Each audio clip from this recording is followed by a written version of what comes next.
Now then, today I'm going to talk about this book right here, and it is Broken Hearts, The Life and Death of Owen Hart, written by Martha Hart and Eric Francis. Now, Martha Hart was Owen Hart's widow, so you can only guess what this book is going to be like. Now, before I talk about the book, let me just give you a quick little rundown of stuff about Owen Hart, for those of you who don't know. For those of you new wrestling fans who didn't watch back in the day and aren't too familiar with Owen Hart and only know Bret Hart as the broken down on-screen character that we know now, right? Owen Hart was born May the 7th, 1965 in Calgary, Alberta, Canada. He's one of 12 kids born to Stu and Helen Hart. The kids included Brett, Owen, Allison, Keith, Ross, Smith, Wayne, Bruce, Elliot, Diana. Now I've missed two of the names out, which I just couldn't remember off the top of my head. I was just writing down a few notes beforehand. I've got them all there, but yeah, I've missed two of them out, so I don't know. I just can't remember who they were. Right.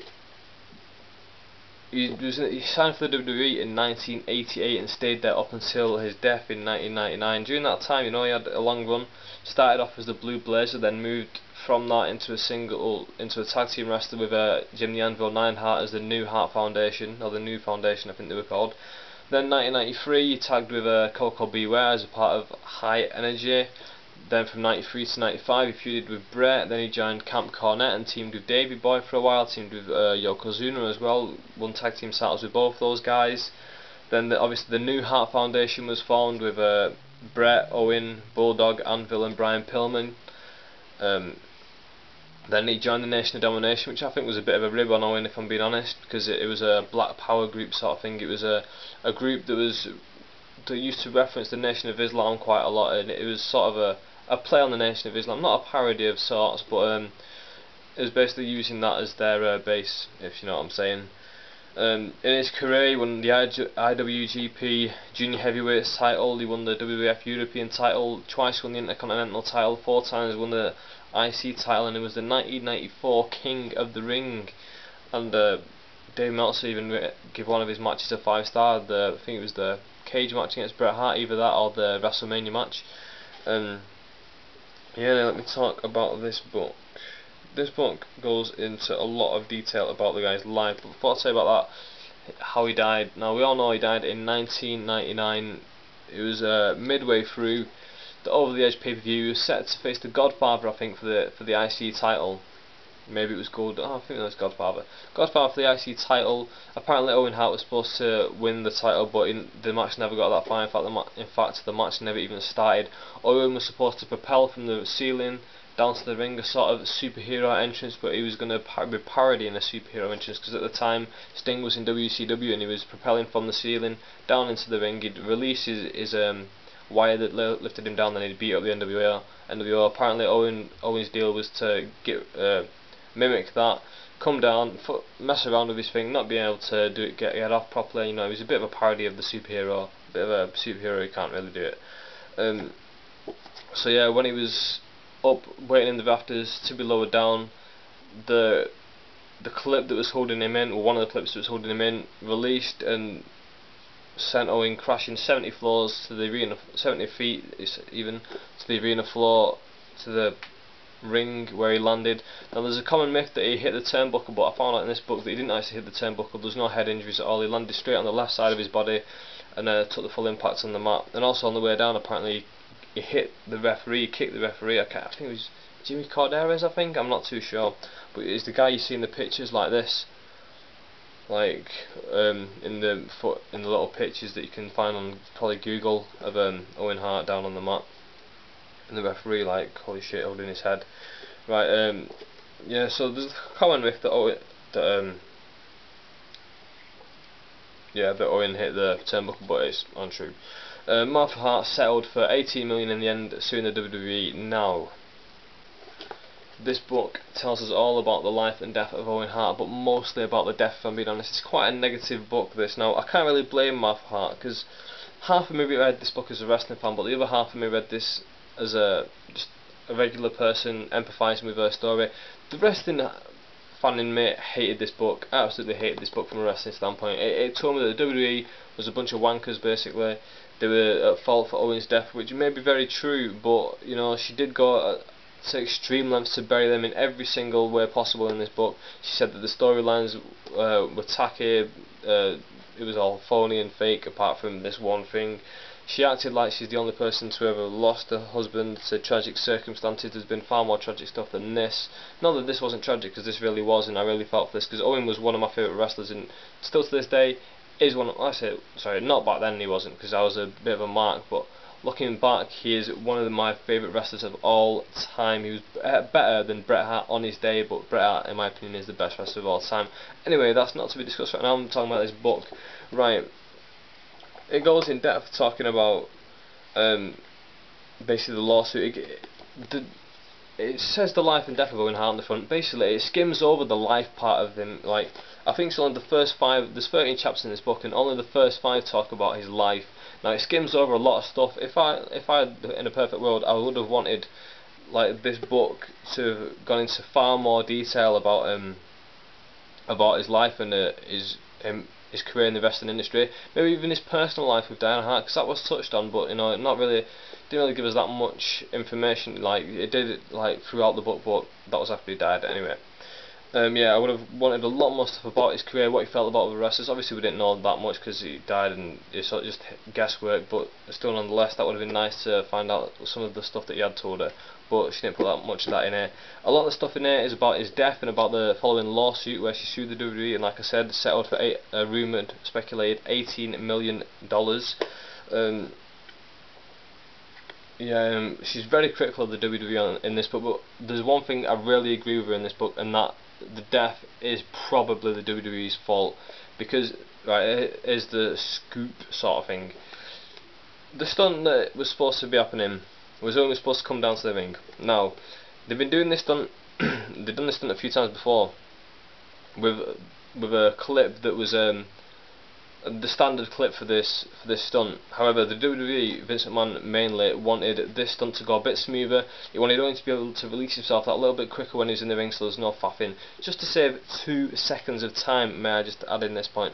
Right, so because Vince McMahon wanted to save 2 seconds of time, he asked the guy who he fired the first guy who was getting to do the stunt, and brought in somebody else who said he was who did sting stunts. Where it turned out this guy was only a minor pine helping to do sting stunts, whereas he was the main guy doing Owen Hart stunt, which is a massive error in my opinion. Well, factually it is as well if you read this book. So yeah, this guy, he comes in and he says he knows how to do this stunt. So the WWE tell him, right, I want you to use a quick release clip so Owen can do it to release himself quickly in the ring. He says, alright, that's the clip that ended up malfunctioning opening, because that clip is only supposed to be used for, like it says on the back of this book, it's a nautical clip only designed for sailboats. It's designed so that with 6 pounds of pressure on the clip, it would release and allow whatever's being clipped in to be freed up. Now, bear in mind, Owen Hart was a 240-pound man. Him just having a deep breath would release this. Would cause 6 pounds of pressure, which would have released the clip. Was that what made it release? Nobody knows to this day, but that is the most commonly thought thing. Or that he tugged his cape, which also would have caused the 6 pounds of pressure to release him. So to save 2 seconds of time, they made this guy change to this clip. Now this guy didn't know what he was doing. He thought it would work. He changed to this clip. The clip broke and it sent Owen tumbling to the ground, where he fell on his left side. Now, how he, like, obviously everyone knows that's how he died, but you know, that's not in itself something to cause death. What happened was, one of the pipes inside your body, I don't know the technical name for it, that was that connects your heart to other parts of your body to circulate, to flow the blood through. Basically that pipe came undone, was totally severed, so the blood that was being pumped from his heart was just filling his lungs. Now this didn't kill him instantly, it also broke his arm when he fell, and the bone was sticking out of his skin there. So he didn't die instantly, he lived for a couple of minutes afterwards. I don't know how many minutes, I'm thinking it was about 10, maybe between 5 and half an hour, I think. So bear in mind, he's had these horrific injuries. His heart had been detached from what was connecting it, and the bone was sticking out of his body. He lived the last few minutes of his life in utter agony. Now, Martha Hart talks a lot in this book about wanting justice for her husband after this fall. Now, the wrestling fan in me is skeptical, you know. she got what this lawsuit was worth. You know, she got a lot of money out of the WWE, $18 million. You know, that was enough to do anything. She put $2 million aside for a charity. Now, fair enough, $2 million is a lot of money, but when you got $18 million, it's a small piece of the pie.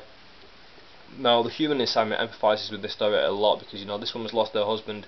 I can only imagine what it'd be like to lose a spouse.